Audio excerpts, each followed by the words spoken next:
Welcome to Thinking Out Loud with your girl Oge, and today we'll be talking about the topic dangerous assumptions. I guess you're wondering why dangerous, why assumptions, like why. Anyway, as we proceed with this session, you're going to get a clearer picture as to why assumptions are dangerous and how you can help yourself stop making assumptions or jumping into conclusions about things, especially when you do not have an understanding of them. I hope you enjoy this. I promise that it's going to be fun, so don't go anywhere.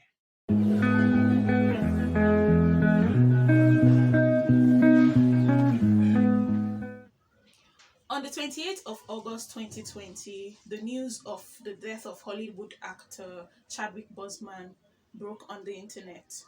I was actually scrolling through some feeds and then I came across the post that announced his death. It was a shock to me, and I guess it was a shock to many other people around the world, as well as fans of the Marvel Cinematic Universe movies, especially fans of the Black Panther and the Avenger movie series. Chadwick Boseman was very famous for playing the role of King T'Challa in the Black Panther movie. He was the superhero Black Panther, and his performance and delivery on that movie actually endeared him to a lot of people, a lot of movie watchers, a lot of superhero lovers like myself. So before his appearance as the Black Panther, I for one never really paid attention to him. I never really knew who he was, but subsequently I was like, oh, this guy, he's got something, and I started paying attention. So it was a shocker for someone like me who just got to know about Chadwick Boseman's works maybe in like 2018 and 2017 to just hear of his death in 2020. So it's like, wow, I'm just getting to know this guy and he's dead. It didn't make any sense. And as I started to read on, it turns out that some months before that time, about 3 to 4 months before that time, or 2 months, he had released a video of himself and some photos on his Instagram where he was looking really emaciated and he was just trying to make some jokes and be happy. But what he thought was just him being himself, expressing himself, was turned against him, and many people found a reason to make mockery of him and laugh about the videos and the pictures. In fact, some people went as far as insinuating that he was on drugs, using the term crack panther. Within that period, crack panther seemed to just trend, and some people did not even bother to ask, oh, why is Chadwick looking so skinny? Why is there something going on with Chadwick? A lot of people quickly assumed that he had been on drugs and maybe was suffering from the effect of drug abuse or hard drugs consumption. Imagine the surprise of many people when they found out that Chadwick had been battling stage 3 colon cancer for over 4 years. As at the time he was playing the role of T'Challa in the Black Panther movie, he was already diagnosed with colon cancer. But he did all that. He never allowed the fact that he was sick. He never allowed the fact that he was going through treatment overwhelm him. And he because he wanted to keep his health status private, he didn't want to become the object of pity. He didn't want to become the object, he didn't want people looking at him and saying, oh, that poor sick guy, oh, he's going to die soon. He wanted people to see the best of him, and he gave the best of him.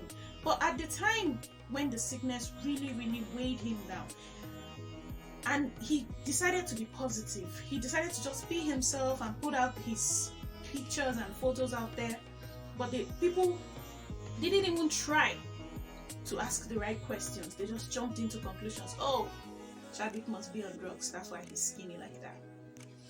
And then at the point of his death, many people were talking about how we should be kind to one another. You don't know what people might be going through. But this same set of people, within a few days, were attacking another popular person Adele was on the hot seat, or like they said, on the chopping block or the dragging block, and people were dragging her for a certain hairstyle that she made. Well, that's going to be a story for another day. But the point is, for people who seem to be so concerned about kindness simply because they found out that, oh, this something terrible happened to somebody, and they had assumed wrongly about that person, people started saying, oh, we should have been kinder, we could have not jumped into conclusions. Why did we assume that this guy was on drugs? Why didn't we think that he was ill? That's what brings me to today's topic: dangerous assumptions.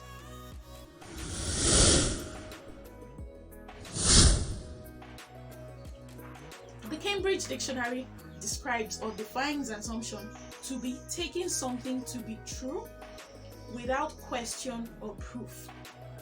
And when you do that, you've automatically assumed that whatever it is, whatever piece of information was presented to you, is what it is. It's the real deal. It's the truth, and there is nothing more to it.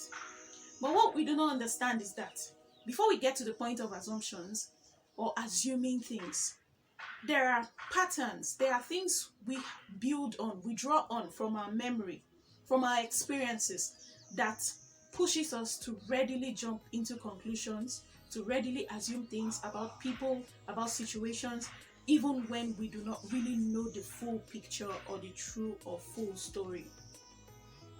Now that brings me to another point.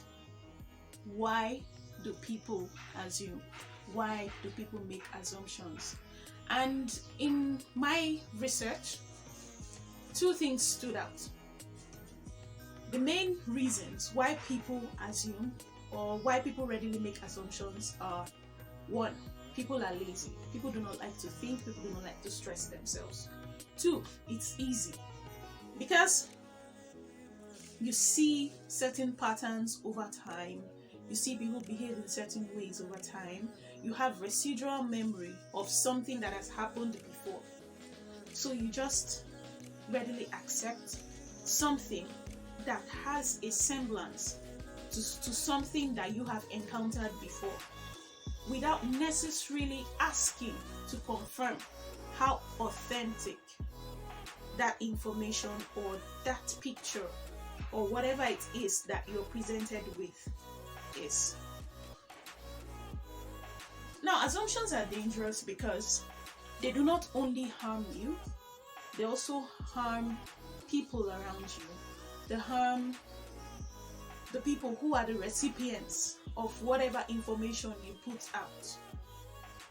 So, assumptions are not healthy ways to go about doing things. They're not healthy, they're not proper, but we do them anyway. And I can't even say that I am completely not guilty of jumping into conclusions or making assumptions. But when I found out that I had the tendency to do that, I started taking some steps to work towards curbing that behavior.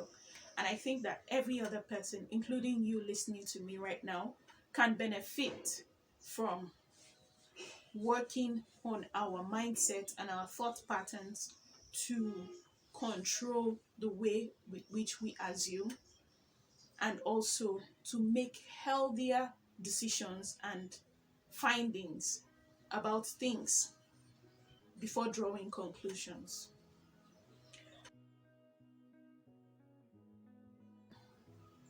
When you assume, you tend to develop a pattern that is toxic and unhealthy. Sometimes you're already in a mode of defense, especially in the emotional aspect. You're already poised to either defend yourself or poised to attack when you've not properly assimilated an information, or when you've not properly understood what is being presented to you. And when you do that once, you do it twice, you do it time and time again, you become aggressive towards people who do not necessarily mean you harm. And that's toxic behavior. and it's bad for you. More often than not, assumptions are wrong. They're usually not right or not completely true. So you end up making assumptions and sometimes regretting them too. So assumptions are dangerous because they harm you and they can harm people around you too. If you're guilty of making dangerous assumptions or making assumptions or even jumping into conclusions on issues generally, how can you change? How can you be better? The simplest way is to ask questions.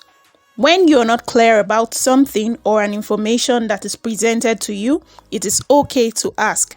That way, you do not commit blunders and you do not come across as rude or disrespectful to a new culture or a new environment. You can also practice taking a pause from time to time when you're presented with an information. Before you take it in or before you assess it, you just take a pause. That way you're able to make decisions from an informed position. With that said, I hope you've been able to learn a thing or two about assumptions and why you shouldn't jump into hasty conclusions about anything or any information that's presented to you. And we'll be rounding up here for today. I hope to see you again next time.